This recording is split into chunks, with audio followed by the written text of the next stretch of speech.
She told me that she went to one of the shopping centers on a train. When she got off the train, I never heard about such a thing in Poland. I hope those things don't happen because it's horrible. No. 大家好，我是phong尼哥，欢迎来到我的频道。现在可以帮我订阅吗？谢谢。今天ZUZA陪我，他有一个小小的问题哦。We met through your search that you were looking for a hairdresser, and you couldn't find an English-speaking hairdresser. You had some problems. I would like to share your problems with my audience, and we can talk more about that later. Was that the hairdresser or hairdressers in Taiwan, or was that the communication? It was obviously a communication. I was searching primarily for English-speaking hairdresser, and afterwards I had to give up, even though some people at the end gave me some recommendations, but normally those hairdressers were very far. But I was trying to find just something nearby me, and nobody was responding my messages. Okay, I think right at this point we can ask our audience to recommend us some hairdressers.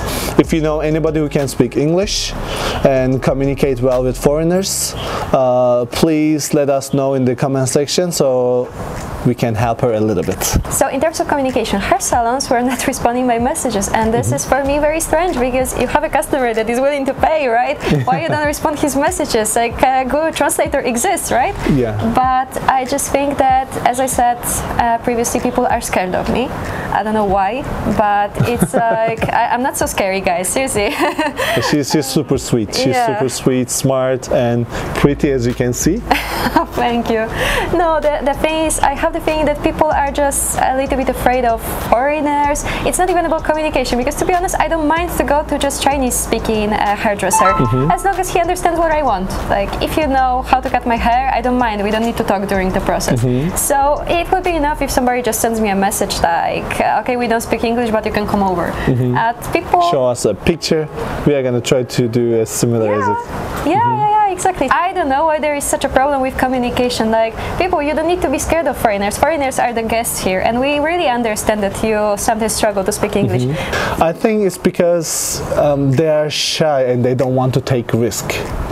If they take risk, it might create some more troubles in the future. They want to, keep everything like as smooth as possible. What if a Taiwanese friend went to Poland and tried to find a hairdresser? What would happen? I think that he could have a problem speaking English. Like, if he comes with the translator to Polish and ask around, I'm sure that people would just give him a service right on. But it's true that it could be hard if he would just go there and try to ask people in English, because people in Poland, they are lazy and they don't want to take that effort. In Poland, it's a little bit different. We are not scared of foreigners, but we are lazy. Like, for what to take that effort if you can have Polish person, right? Taiwanese people are more hardworking at this perspective, but more scared also. More hardworking, but more scared. So it's different. So like it's easier to communicate with the Polish people. I think so. I think that when you're a foreigner, it will be easier a bit to communicate with people in Poland, because Polish people, they will not be scared of you normally. Like if you come to them with translator and stuff, they might not care about you, but they will not be scared of you. I think I know the way to break ice in Poland. You just approach Polish people with a little bit vodka.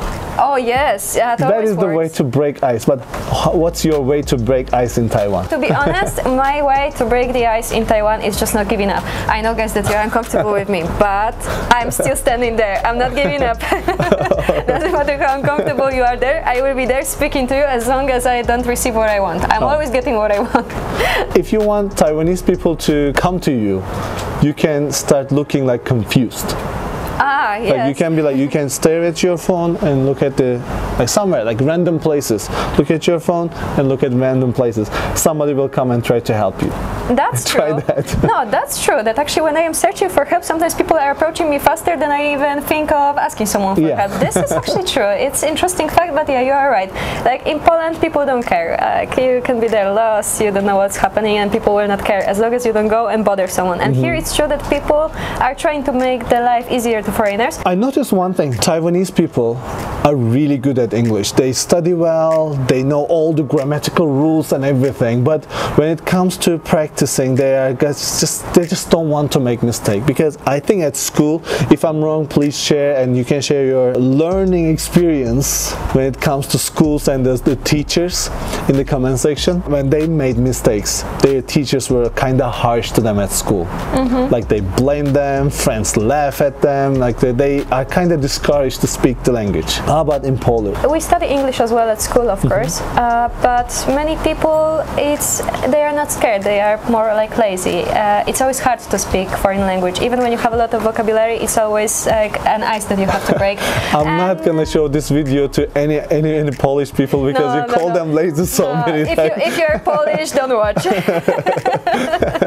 Hearing this from a Polish, I mean, it's kind of okay to publish it. Like if I hear that from who's your rival in Europe? Like which nationality? Germans or Russians. Yeah. Of course. Why would I ask this stupid question? Okay, this is stupid. Yeah, if I hear that from a German, I was like, hey, don't cross the border. Like if I hear this from you, yeah, I would say that. Yeah, I need to say I have quite a bit of experience, because my boyfriend is Spanish and we used to live together in Warsaw, and I know how much he struggled. Like I needed to go with him absolutely everywhere, because people won't help him if not. Like he was trying to even go and translate some things and the stuff, but people just don't want to speak English. Like for what they would take an effort if they have their, I don't know, 20 Polish people in the line. So yeah, like people are not so willing to help you when you don't speak Polish. Even when you speak Polish, it's not that easy sometimes. Oh, okay. Living in Poland, because the place I used to live in, Czech Republic, is so close to Polish border. I have a story, like terrible story. My wife is Taiwanese, but at that time we were just friends. She told me that she went to one of the shopping centers on a train, and then when she got off the train, some people throw rock at her and saying like "Asiske," like Asian. Whoa. Is it the same in Polish? Oh no! Is it like Asian or something? Like some people throw rocks at her. Well, no. To be honest, I never heard about such a thing in Poland. I hope those things don't happen, because it's horrible. No, normally in Poland we actually like Asians. Like we don't know much about Taiwanese. It's true that we don't know much about Asia, and we don't understand the differences between those countries. But normally we think about Asians like hardworking, nice people.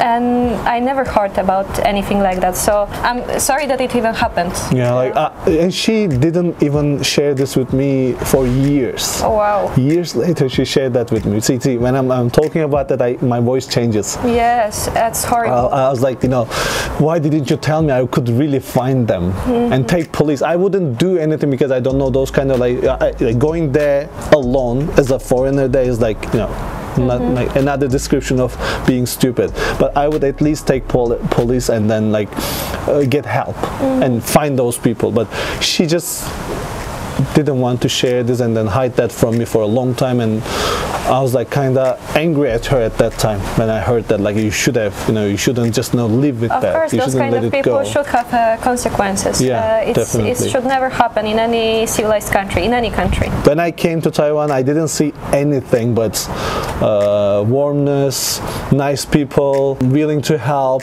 willing to communicate. That was quite opposite of that, and I'm really thankful to Taiwanese people for being that nice. Yes. Like even I don't need any help, they just ask me things. Like I check my messages on my phone, they just not think that I would need help. They try to help me.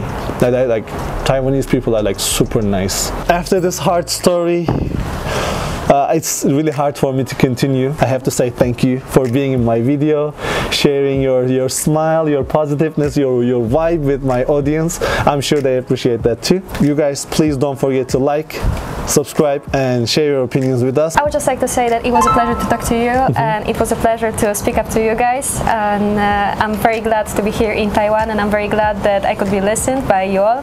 So thank you very much. Taiwanese people really value smart people, nice people like you. I'm sure they will enjoy this video. I hope so. Let us know if you did. Bye bye. See you.